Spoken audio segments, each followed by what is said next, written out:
Supreme court ने फौजी अदालतों से मुतालिक केस की समाअत का तहरीरी हुक्मनामा जारी कर दिया। खैबर पख्तूनख्वा हुकूमत की जानिब से दायर इंट्रा कोर्ट अपीलें वापस लेने की बुनियाद पर खारिज कर दी गई। हुक्मनामे में कहा गया है कि अटॉर्नी जनरल ने यकीन दहानी कराया कि कम सज़ा वाले मुल्ज़िमान को रियायत देकर रिहा कर दिया जाएगा।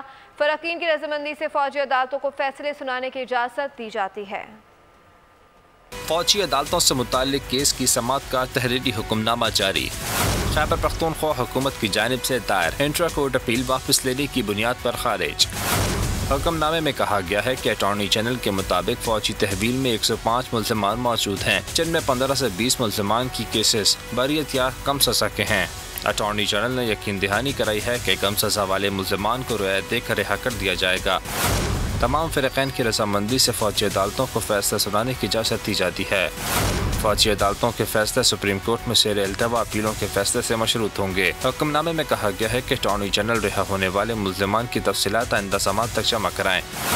केस की आइंदा समाअत अप्रैल के आखिरी हफ्ते में बेंच की दस्तयाबी पर होगी।